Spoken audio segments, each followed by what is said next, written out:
고린도전서 1장 17절 말씀, 신약성경 263페이지입니다. 고린도전서 1장 17절 말씀 합독하겠습니다. 시작.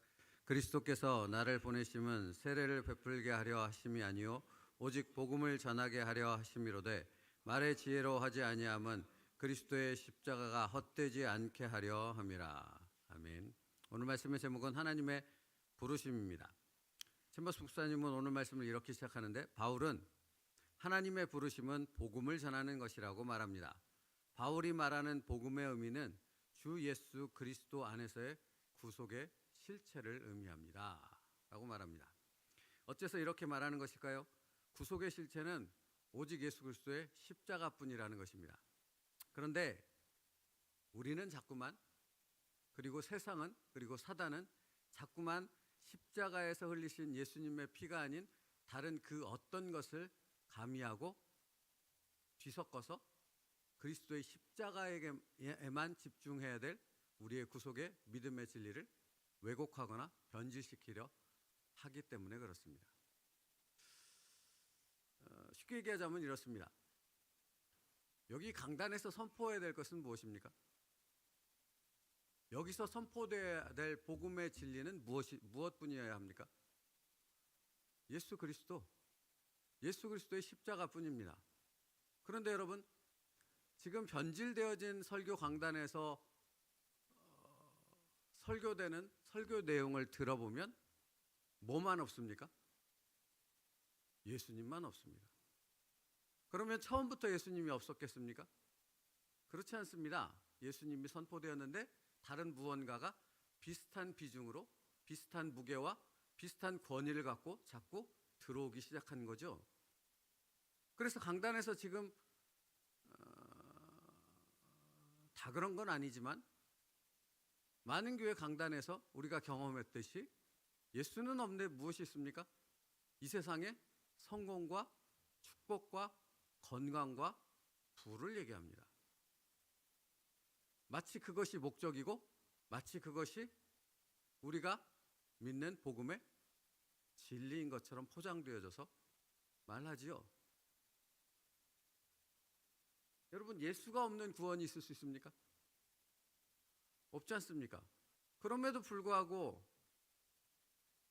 예수가 없는 설교가 있고 예수님이 없는 교회가 있는 것이죠. 그러므로 여러분, 사단의 목적은 예수님의 십자가를 부인하게 하기보다는 십자가를 대신할 수 있는, 또는 십자가에 첨부해야 되는 어떤 것들이 필요한 것처럼 우리를 미혹시킨다라는 것입니다. 마치 구약의 이스라엘 백성들의 그 변질된 모습을 보면 정확하게 알 수 있는데, 하나님이 너희가 나를 왜 버렸어? 라고 이스라엘 백성을 향해 책망하죠. 사사기나 성경에서. 근데 이스라엘 백성들의 대답은 이렇습니다. 아니요, 하나님, 우리는 하나님을 버린 적이 없고 하나님을 섬기지 않은 적이 단 한 번도 없습니다 라고 말한다는 것입니다. 그럼 무엇이 잘못된 것입니까? 하나님께서 이스라엘 백성을 향해 무엇이 잘못된지를 정확히 지적하는데, 뭐라고 하나님이 이스라엘 백성들을 책망하시는가? 너희가 나를 섬기면서 또한 바알을 동시에 섬겼다라고 말씀한다는 겁니다. 그러니까 이스라엘 백성들은 오직 하나님만을 섬겨야 된다는 그 말씀을 조금씩 변질시키기 시작한 거죠. 그렇죠? 그러면서 하나님도 섬기면서 바알을 섬기는 것, 이것이 신앙이라고 착각했다는 것입니다. 변질된 것이 복음이라고 착각하기 시작했고, 그게 당연한 것처럼 느끼기 시작했다는 것입니다. 그러니까 하나님이 그렇게 물었을 때도 당연히 그렇게 대꾸하는 당당한 모습을 드러냈다는 것이죠. 이것이 변질이라는 것입니다. 사단이 노리는 것은 이것이라는 거죠. 그래서 창세기에 하와를 유혹할 때도 말씀 전체를 하나님을 부정하게 했습니까? 아니죠. 하나님과의 언약을 약간 왜곡시켜서 그것을 통해서 그로 하여금 하나님의 언약 자체를 부정하는 길로, 그 언약을 어기는 길로 나아가도록 미혹했다라는 것이죠. 그건 지금 이 시대도 마찬가지라는 것입니다. 그래서 분명히 선포하는 것이 무엇입니까? 바울은 우리가 믿는 복음의 핵심은 예수 그리스도의 십자가의 구속이라는 것입니다. 다른 것은 없다는 겁니다. 다른 것이 추가될 것이 없다는 것입니다. 그러니까 여러분, 이것이 성경 가운데 얼마나 많이 나오는지 모릅니다. 지금 이스라엘 백성의 경우, 뭐 창세기의 경우도 그럴 뿐만 아니라 신약으로 넘어오면 바울이 전한 복음, 그 복음은 무엇이었습니까? 오직 예수 그리스도의 십자가를 믿음으로만 구원을 받는다 아닙니까? 그런데 이 복음을 듣고 구원받은 그리스도인 성도들을 향해 유대인들이 가서 무엇을 얘기합니까? 무엇을 변질시키려 합니까? 할례를 얘기하지 않습니까? 다른 것을 추구하지 않습니까? 십자가만으로는 안 돼. 그러니까 십자가 자체를 부정한 것이 아니라 십자가 플러스 뭔가가 필요하다고 얘기하는 것이, 그것이 할례이지 않습니까? 그러니까 바울이 고린도서만 해도 엄청나게 책망하지 않습니까? 너희가 어찌 복음을 듣고 그 복음을 이렇게 쉽게 잊어버리고 다른 것을 받아들일 수 있느냐라고 말하지 않습니까? 그래서 여호수아 24장 14절에 여호수아는 자기의 생을 마감하면서 이스라엘 백성들 향해 딱 한 가지를 말합니다. 그러므로 이제는 여호와를 경외하며 온전함과 진실함으로 그를 섬기라. 너희의 조상들이 강 저쪽과 애굽에서 섬기던 신들을 치워버리고 오직 여호와 하나님만을 섬기라. 이게 가장 중요하기 때문에 그런 것입니다. 여러분, 우리에게서 가장 중요한 것은 예수 그리스도의 십자가뿐입니다. 아멘이십니까? 그것뿐입니다. 근데 그것을 흐트러뜨리는, 그 진리를 흐트러뜨리는 어떤 것도 우리는 허용하지 말아야 한다는 것입니다. 그래서 챔버스 목사님이 이렇게 또 말해요. 그러니까 챔버스 목사님의 표현은 보다 이것을 정확하고 강조하기 위해서 이렇게 표현하시는 것 같아요. 우리는 개인의 거룩을 복음 선포의 주요 목적으로 만들려는 경향이 있습니다. 이 말이 되게 중요해요, 여러분. 간증이라는 것이 좋은 것이지만 때로는 간증이라는 것이 변질되게 하고 오히려 복음을 흐트러뜨릴 때가 있다라는 것입니다. 무엇을 강조하게 되면? 예수 그리스도가 아닌 간증자인 나라는 사람의 어떤 성공, 축복, 거룩, 경건의 모습, 이런 것들이 강조되면 반대로 예수 그리스도의 십자가는 드러날 수가 없기 때문이라고요. 그런데 바울이 뭐라 그랬다고요?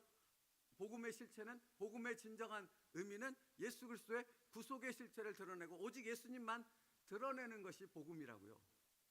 그런데 그것이 다른 것으로 대치되는, 자신의 거룩이든지 자신의 성공이든지 이런 것으로 대치되면 안 된다는 것을 분명히 말하고 싶은 거죠. 그래서 계속 이렇게 말해요. 그러나 바울의 경우는 복음을 설명하기 위해 자신의 구원이나 거룩의 체험을 말할 뿐 결코 개인 체험을 선포의 목적으로 삼은 것이 적이 없습니다.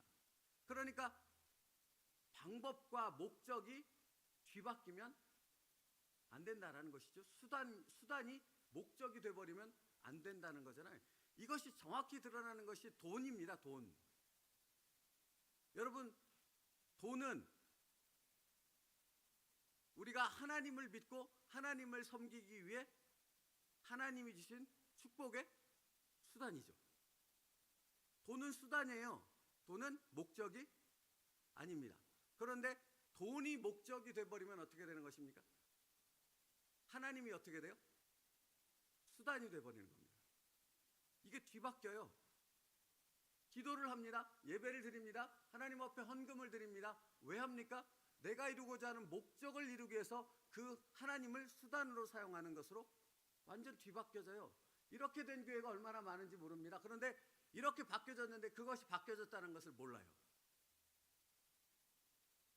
이것이 변질입니다. 바울은 이것을 강력하게 경고하고 있는 거죠. 그런데 우리는 이 강력한 경고를 정말 뼈아프게 받아들여야 될 것은 우리 주변에 그것을 신앙이라고 믿는 사람들이 얼마나 많은지 모르기 때문에 그런 것입니다. 그래서 그들을 향해 말씀을 배워야죠. 여러분, 요한복음 17장 3절에 영생은 무엇이라고 말합니까? 하나님과 그가 보내신 예수 그리스도를 아는 것이라고 말하지 않습니까? 그런데 그렇게 뒤바뀌어진 사람들에게 예수 그리스도를 알아야죠, 복음을, 예수 그리스도의 말씀을 알아야죠 라고 말했을 때 그들은 필요 없습니다라고 말한다는 겁니다. 왜? 이건 수단이니까요. 자기의 목적은 뭡니까? 성공, 부, 축복, 이게 목적이 돼버리니까 예수 그리스도의 말씀은 수단이 되어져 버리는 거예요. 이게 얼마나 심각한 것입니까? 여러분, 그러니까 오늘 우리에게 이 말씀을 주시는 것은 굉장히 그것을 중요하고 무겁게 우리가 받아들여야 한다라는 것입니다. 왜입니까? 하나님은 우리를 통해, 우리 교회를 통해 그것을 바로 세워 가실 줄 믿습니다. 그러니까 우리가 제대로 아는 것이 중요한 것이죠. 복음이 무엇인지를 알아야 되고, 우리가 전해야 될 것이 바로 그 복음, 예수 그리스도의 구속의 그 실체만을 전하는 자가 되어야 한다라는 것입니다. 다른 것이 우리 안에, 우리 공동체 안에, 우리 가정 안에, 우리 신앙 안에 다른 것이 들어오지 못하도록 그것을 분별하여 막아야 한다라는 것입니다. 그때 우리가 바른 복음을 전할 수 있는 자가 되지 않겠습니까? 우리도 똑같은 삶을 살면서 어떻게 그런 복음을 전할 수 있겠냐고요. 그래서 계속해서 뭐라고 말하냐면, 우리는 어디에서도 자신의 구원이나 거룩을 선포하도록 의탁받은 적이 없습니다. 우리가 의탁받은 것은 오직 예수 그리스도를 높이는 것입니다. 여러분, 우리의 입술을 통해 날마다 고백되어야 될, 우리의 삶을 통해 날마다 증거되어야 될 것은 내가 아니요, 오직 예수 그리스도뿐인 줄 믿습니다. 그러니까 이 강단에서 선포되어야 될 것은 오직 예수님이에요. 그러니까 여기서 다른 얘기가 선포된다면 여러분은 그것에 대해서 정말 하나님 앞에 기도하고 싸워야 될 부분이에요. 그러나 오직 예수 그리스도가 선포된다면 그 예수 그리스도를 붙잡고 나 또한 그 예수 그리스도만을 전하기 위해 내 모든 것을 다 하나님의 그 예수 그리스도를 전하기 위한 수단으로 드릴 수 있는 그 순종이 우리에게 있어야 한다는 것입니다.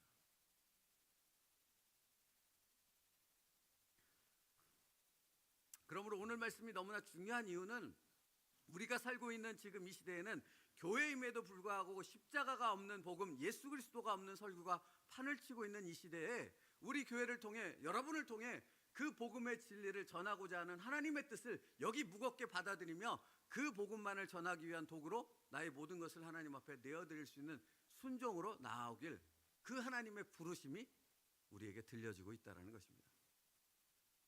지지난주에 살펴봤던 이사야 말씀 기억하십니까? 내가 누구를 보낼 거라고 하나님이 말씀하셨을 때 챔버스 목사님은 그 말씀을 하면서 이렇게 말씀하셨어요. 기억하십니까? 이사야 선지자를 놓고 하나님은 그 하나님의 그 복음을 전하기 위해 이사야 선지자에게만 말씀하지 않았다라고 챔버스 목사님이 표현해요. 그 하나님의 부르심은 모든 사람들을 향해 선포된 말씀이라는 거예요. 근데 누군 들었어요? 이사야만은 들었다라는 겁니다.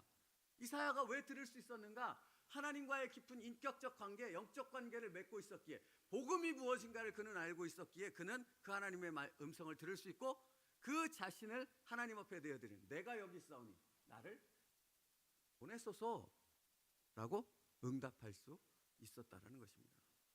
그러니까 중요하다니까요, 여러분.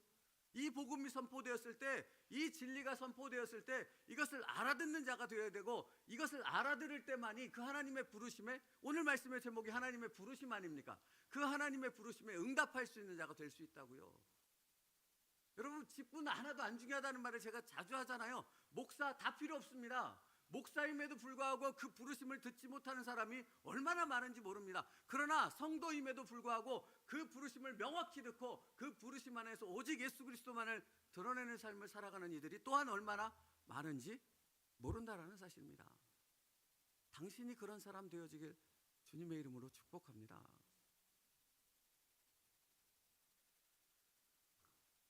그러므로 여러분, 예수님께서 자신의 삶을 통해서 전하신 복음은 당연히 십자가 외에 다른 것이 없었다라는 것을 챔버스 목사님이 분명히 말하고 싶어 하셨더라고요. 요한복음 12장 32절 33절에 예수님께서 내가 땅에서 들리면 모든 사람을 내게로 이끌겠노라 하시니, 이렇게 말씀하시면 자기가 어떠한 죽음으로 죽을 것을 보이심이라라 라는 말씀을 이렇게 가로치고 넣어두셨더라고요. 그렇죠. 여러분, 예수 그리스도가 우리에게 주신 것은 오직 십자가의 구원의 은혜인 것입니다. 그러므로 어찌 다른 것을 생각하겠냐고요. 우리가 받은 것이 그것뿐인데 어찌 다른 것을 전하겠냐고요. 사단인 거죠. 다른 것을 자꾸 가미하고 다른 것으로 대치할 수 있다고 생각하게 하는 것은 사단이 주는 생각이라는 것을 분별할 수 있어야 하는 것입니다. 그러므로 여러분, 이게 너무 연결되어져서 말씀드리고 싶은 것이 많은데, 이 복음의 진리 안에 분명히 서 있으면 사실은 시험거리가 다가와도 이게 시험이 되지 않는 거예요. 이게 무슨 얘기인지 아시겠냐고요. 예수 그리스도의 복음 앞에, 예수 그리스도의 십자가 앞에 내 초점이 맞춰져 있으면 이전에 받았던 시험들이 다 시험거리가 되지 않아요. 왜요? 오직 예수 그리스도에게만 내 모든 초점이 맞춰져 있으니까. 그런데 예수 그리스도에게 초점이 맞춰져 있지 않아 버리면 다른 어떤 일들도 다 시험에 드는 시험거리가 될 수밖에 없는 거예요. 맞지 않습니까? 여러분, 이게 구체적인 예를 들고 싶은 게 되게 많은데, 하여튼 그냥 새벽이기도 하고, 하여튼 시험거리가 되는 여러 가지가 있다고 생각해 봅시다. 근데 그 시험거리가 안 되는, 그래서 전혀 신앙에 요동이 없는 사람들의 분명한 특징은 그의 온 마음과 시선이 다 예수 그리스도의 십자가에 정확히 꽂혀 있기 때문에 그런 거예요. 다른 것이 시험거리가 되지 않아요. 그러나 그걸 벗어나면 모든 게 다 시험거리가 되는 거예요.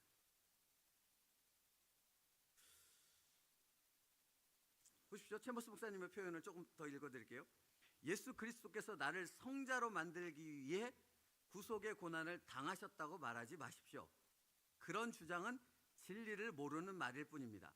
예수님께서 구속의 고난을 당하신 이유는 온 세상을 구속하기 위한 것입니다. 세상의 모든 잘못된 것들을 고치시고 다시 새롭게 하신 후에 하나님 보좌 앞에 두시기 위한 것입니다.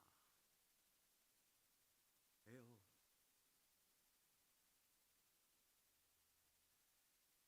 이것도 설명할 말이 많지만, 여러분, 그러니까 오늘 드리고 싶은 말씀은 딱 한 가지입니다.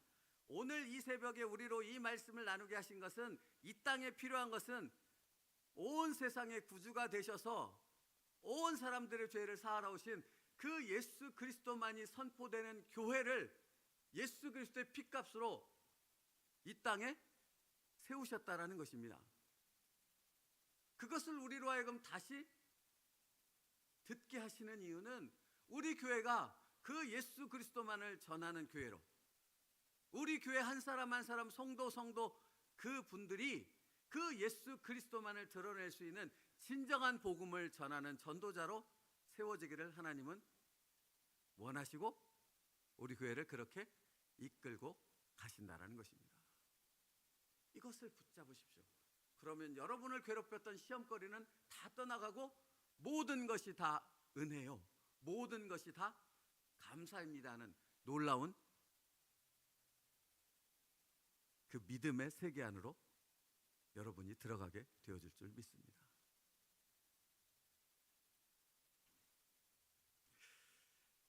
그러므로 여러분, 한 가지 더 우리가 고백해야 될 것은 이와 같은 하나님의 복음을 전하기 위한 하나님의 부르심이 우리에게 들렸다라는 것은 바로 당신의 삶을, 당신의 모든 것을 그 복음을 전하는 도구로 사용하시겠다는 하나님의 선포의 말씀이라는 것입니다. 그러면 우리는 이사야처럼 반응해야 되지 않겠습니까? 주님, 제가 여기 있사오니 저를 써 주시옵소서.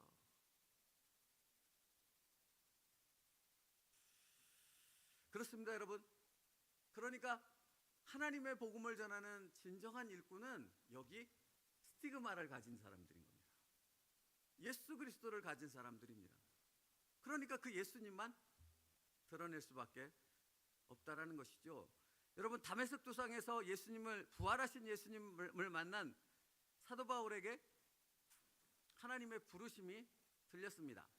그리고 그는 그 예수 그리스도의 스티그마를 갖고 오직 그 예수 그리스도만을 전하는 자로 살지 않았습니까? 그래서 갈라디아서 6장 14절에 그는 이렇게 고백하는 것입니다. 그러나 내게는 우리 주 예수 그리스도의 십자가 외에는 결코 자랑할 것이 없으니. 바울은 석학 아닙니까? 얼마나 들은 지식과 그 많은 정보와 얼마나 많은 것들이 그에게 담겨 있겠습니까? 그런데 그는 전할 것이 아무것도 없다고 말한다는 것입니다. 오직 예수 그리스도의 십자가뿐이라는 것입니다. 그래서 바울이 전한 복음은 에베소서 1장 7절에 이렇게 말해요. 우리가 그리스도 안에서 그의 은혜의 풍성함을 따라 그의 피로 말미암아 구속 곧 죄사함을 받았으니. 이것이 바울이 전한 복음이었다는 것입니다. 말씀 마치겠습니다. 하나님의 부르심은 바울을 향한 부르심이었던 것처럼 지금 우리를 부르신 하나님의 부르심인 줄 믿습니다. 그러면 우리를 왜 부르시는가? 여러분, 한국 땅에도 우리 교회 말고도 얼마나 수많은 교회가 있습니까? 합동만 해도 5만에서 6만 교회가 있습니다. 합동만 해도. 그럼 이 수많은 교회 가운데 우리 교회를 또 10년 전에 세우게 하셔서 이곳에 이렇게 예배당을 두신 목적이 무엇이라고요? 진정한 복음을 전하는 참된 하나님의 교회로 쓰시기 위함인 줄 믿습니다. 여러분, 그 하나님의 부르심에 반응할 수 있는 저와 여러분 될 수 있기를 축복합니다. 그것이 단순히 하나님의 일꾼으로 무언가를 헌신하고 다 바쳐야 돼, 이것이 의미가 아니라고 제가 말씀드렸어요. 정말 복음의 진수가 무엇인 걸 알고 그 예수 그리스도의 십자가만을 바라본다면 여러분의 신앙생활 자체가 이전과는 전혀 다른 삶을 살게 된다는 것입니다. 그 은혜를 누릴 수 있는 우리 세움누리교회 모든 성도들 될 수 있기를 주님의 이름으로 축복합니다. 기도하겠습니다.